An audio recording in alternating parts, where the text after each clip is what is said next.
Hello friends, मेरा नाम सुमित है और ये मेरा यूट्यूब चैनल है मासिफ। तो अ, मैं आज बात करूँगा एक फ़ौजी भाई के बारे में, कैप्टन विजयन थापर, लेट वीर चक्र कैप्टन विजयन थापर के बारे में। हालांकि मैंने उनका जिक्र अपनी कारगिल वॉर सीरीज़ में भी किया था, लेकिन उस कारगिल वॉर सीरीज़ में मैंने अ, बाकी फ़ौजियों का भी जिक्र किया था। इस वीडियो में मैं ये पूरी वीडियो उन्हीं को डेडिकेट कर रहा हूँ। अ, अ, मेरी तरफ से उनके लिए एक दिल से श्रद्धांजलि है। तो अ, हुआ ये साहब कि ये राजपूताना राइफल्स रेजिमेंट में थे, और आपको पता ही होगा कि कारगिल के युद्ध में कई सारी पहाड़ियों पे पाकिस्तान के सोल्जर्स ने कब्ज़ा कर रखा था। हालांकि उनका ये कहना था कि उनकी तरफ से कोई सोल्जर्स ने ऐसा कुछ कैप्चर नहीं किया, ये तो पाकिस्तान की तरफ से कुछ फ्रीडम फाइटर्स हैं जो अपने पीओके को रिकैप्चर करने के लिए ऐसा कर रहे हैं। तो तोलोलिंग भी एक पहाड़ी थी उनमें से, और तोलोलिंग पहाड़ी वो पहाड़ी का पीक था जो सबसे नज़दीक थी नेशनल हाईवे के। वहाँ से एक नेशनल हाईवे गुजरता है, मैं नाम भूल गया उस नेशनल हाईवे का, जो आपका कारगिल से इधर ले कनेक्ट करता है। तो तोलोलिंग पहाड़ी को रिकैप्चर करने में हमारे काफ़ी फौजियों की शहादत हुई थी, और काफ़ी उसको कैप्चर करना इतना आसान नहीं था, और उसको कैप्चर करने के बाद ही हम बाकी के आसपास पीक्स को हमने कैप्चर करना शुरू किया था। तो फिर इस तोरलिंग की पहाड़ी में, जैसा मैंने बताया, यहाँ पे तोरलिंग टॉप के लिए एक बार ग्रेनेडियर रेजिमेंट को भेजा गया, एक बार आपकी कोई नागा की रेजिमेंट थी।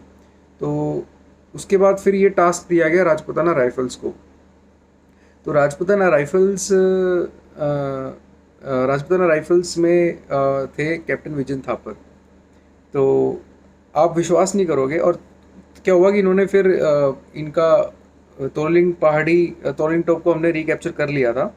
तो उसके फिर और फिर न्यूज़ तो आ ही जाती है, तो इनके पेरेंट्स को एक्चुअली क्या होता है ना, जब ऐसे इस तरीके के मौक़ों पे आपको बोलने का, बात करने का मौका भी नहीं मिल पाता अपने पेरेंट्स से, ठीक है।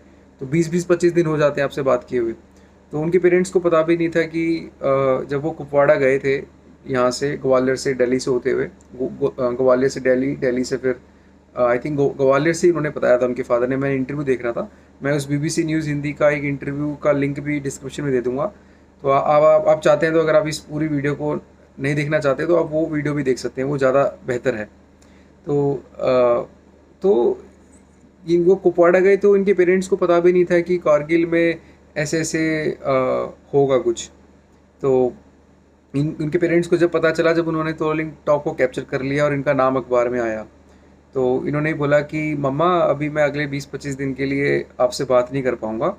तो क्योंकि अभी हम थोड़ा सा बिजी रहेंगे ऐसे ऐसे। तो उन्होंने बोला ठीक है। इनका रॉबिन नाम था, आई थिंक उनका निक नेम था शायद से, या घर पे उनको रॉबिन के नाम से भी बुलाते थे। तो हुआ ये कि फिर उसी के बगल में ना, तोरलिंग टॉप पहाड़ी के बगल में एक और फीचर था, नॉल नॉल फीचर करके। आप मेरा विश्वास मानिए, ये मैंने तो थोड़ा बहुत पढ़ा है इस पे, और मैंने कई जगह ये भी लिखा हुआ देखा है कि ये इकलौती इतनी मुश्किल लड़ाई थी इस पूरे मतलब अभी तक, उस टाइम तक जितने भी वर्ल्ड में, जितनी भी इस तरीके की डिफ़िकल्ट टेरेन में कोई इतनी डिफ़िकल्ट बैटल कभी नहीं लड़ी गई थी। क्योंकि दुश्मन आपके ऊपर बैठा था, और टेरेन में कोई कई जगह तो छुपने की भी जगह नहीं थी, एकदम स्टीप, मतलब लगा लीजिए कि 75 और 80 डिग्री स्टीप एंगल पे उनको चढ़ना था, और सामने एनिमी बैठा है, he can easily shoot you down. तो जब इनको नॉल फीचर पे भेजा गया, तो नॉल फीचर पे किसी और टुकड़ी को भी भेजा गया था, वहाँ पे दोबारा से हमें हार का, मतलब दोबारा से हमारे कुछ फौजियों को शहादत देनी पड़ी। फिर राजपूताना राइफल्स को टास्क दिया गया नॉल फीचर का। तो इस बार 6 बंदों की टीम बनाई गई, और उसमें हमारे एक मेजर पद्मपानी आचार्य जी भी थे, जो उसको लीड कर रहे थे। और आई थिंक सेकंड कमांड ये थे कैप्टन विजन थापर जी। तो जब ये जाने लगी, तो इनको कहीं ना कहीं एहसास था कि अभी ही कुछ लोग नॉल फीचर को रिकैप्चर करने गए थे हमारी तरफ से, और वो उनमें से बहुत से लोगों ने अपनी शहादत दी थी। और जब इन्होंने देखा कि टेरेन जैसी है, थोड़ी बहुत रेकी करते हैं, उनको थोड़ा ब्रीफ भी किया जाता है। तो आप यकीन मानिए, आप देख के कहेंगे कि ऐसे में तो बहुत ज़्यादा चांस है कि हम इसको शायद से रिकैप्चर ना कर पाएँ।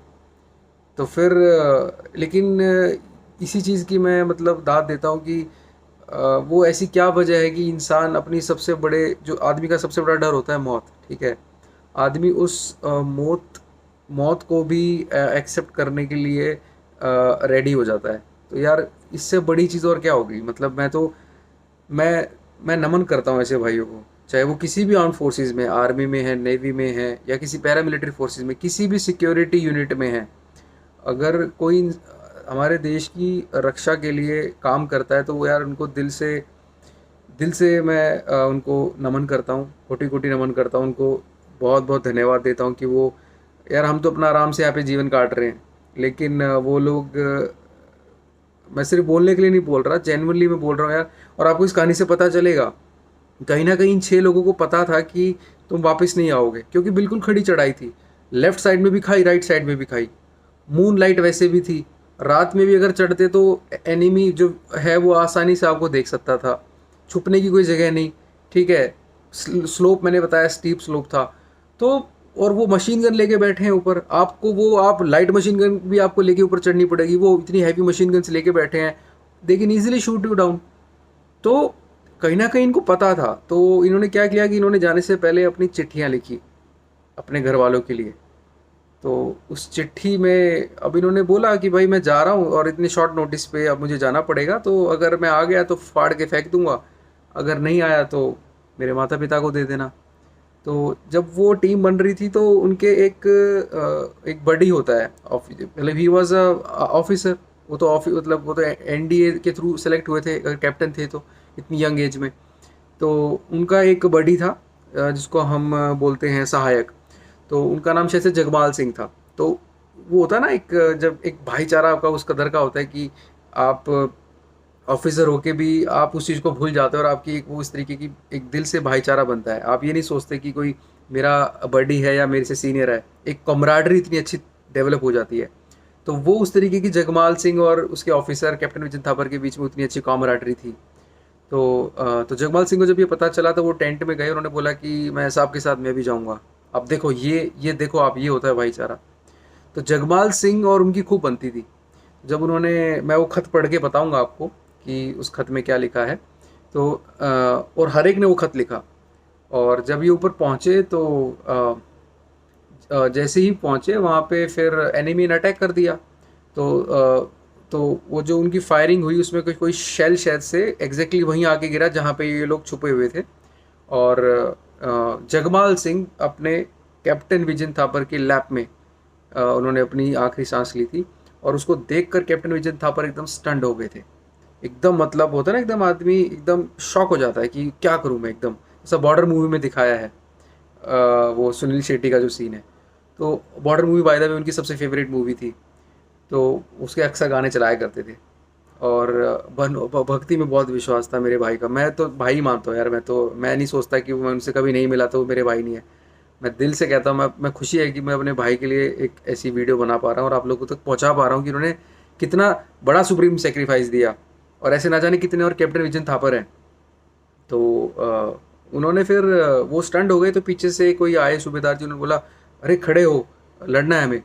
तो उन्होंने फिर उनके उनकी यूनिट के कुछ लोग जख्मी हो रखे थे, कुछ लोग गुजर चुके थे। तो उन्होंने जितने भी कम लोग थे उनके साथ उन्होंने तोरोलिंग नाले से चढ़ के वो एनिमी के पीछे से आके निकले ऊपर। और बिल्कुल 15 मीटर दूरी का ही फासला था।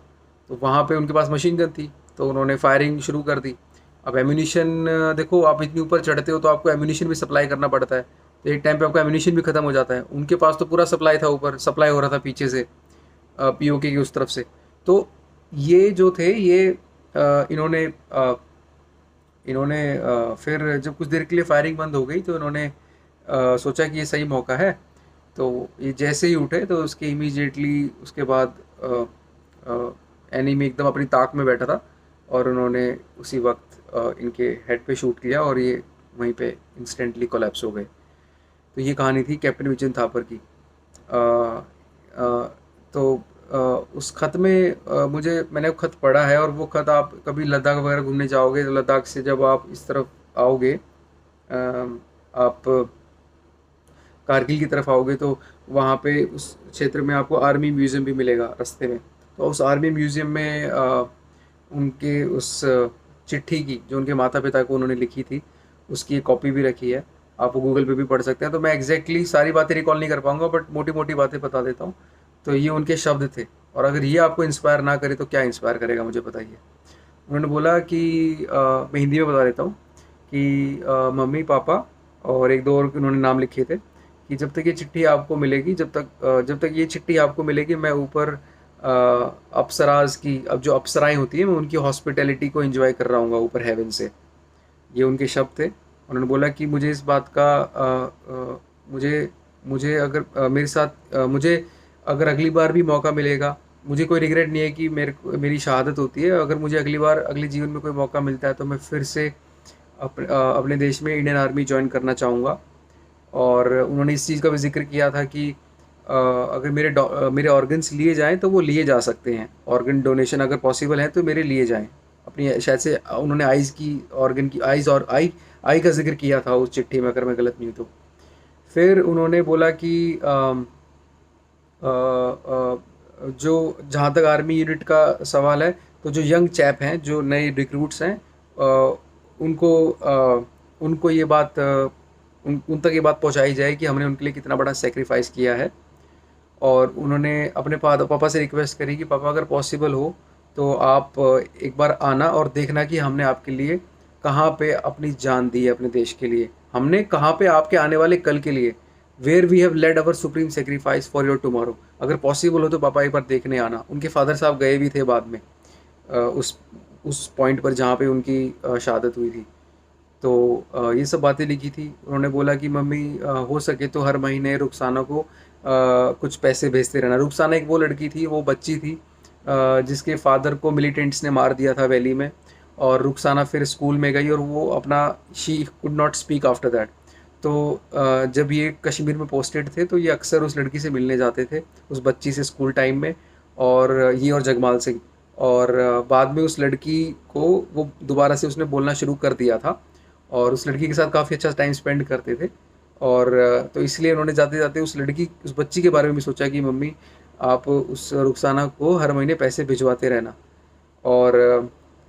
और बाद में जाते जाते बोला कि अब टाइम हो गया है, मैं चलता हूँ अपने डर्टी क्लैन जो ये अ, ये जो मेरे जो डर्टी क्लैन है, dirty dozen, clan of dirty dozen, अब मेरे को वक्त हो गया मेरा उनके पास जाने का, और इट्स टाइम टू से गुड बाय। और ये कह के वो निकल गए। और आप इंटरव्यू देखो यार, मतलब उस बंदे ने ऐसे, ये बंदे वो ये उस तरीके के बंदे होते हैं जो शुरुआत से ही ना, मतलब जिनका होता है सीन कि भाई हमें आर्मी में जाना है, और भगवान को बहुत मानते थे, हनुमान जी को बहुत मानते थे, श्री राम जी को बहुत मानते थे। तो बहुत कुछ सीखने को मिलता है ऐसे भाइयों से यार। आप मतलब इफ़ लाइक मैं अपनी लाइफ में, मैं अभी आज के टाइम में मैं तीन तरीके के लोगों से बहुत मोटिवेट फील होता हूँ। हालांकि मोटिवेशन तो हमें किसी से भी मिल सकती है, पर पर्सनली मुझे एक तो अपने इन फौजी भाइयों से मिलता है, चाहे आर्मी में हो चाहे किसी भी आर्म फोर्सेस में हो, ठीक है। और दूसरा जो एकेडमिक रिसर्च करते हैं, ठीक है। मुझे पर्सनली मतलब Ashwini Grover is a very great entrepreneur, ठीक है। उसने इतना बड़ा बिजनेस सेटअप करते हैं, लेकिन मुझे उससे इतनी किक नहीं मिलती जितनी मुझे एकेडमिक रिसर्चर से मिलती है। क्योंकि जो लोग इतनी रिनाउंड यूनिवर्सिटी से पीएचडी करके आए हैं, और अगर वो चाहते तो वो कुछ भी अपने जीवन में किसी भी एक बहुत बड़ा स्टार्टअप भी सेटअप कर सकते थे, लेकिन उनके लिए उन्होंने सोचा कि contribution to the world of ideas is a more special thing. और तो वो एक चीज़ बहुत कैप्टिवेटिंग लगती है मुझे। और तीसरे स्पोर्ट्स पर्सन जो अपनी लाइफ में यू नो दिन रात मेहनत करते हैं, चाहे अखाड़े में हो, चाहे बास्केटबॉल कोर्ट में हो, चाहे टेनिस कोर्ट में हो, दिन रात पसीना बहाते हैं। तो यार इन लोगों के लिए इनसे मोटिवेशन मिलता है। और फौजी भाइयों के लिए तो वो तो यार मैं तो अक्सर कभी भी डल फील करता हूँ ना, तो मैं मॉर्निंग में एक दो शॉर्ट्स देख लेता हूँ उनके। तो ये थी कहानी कैप्टन उजिन थापर की। Thank you so much for your precious time.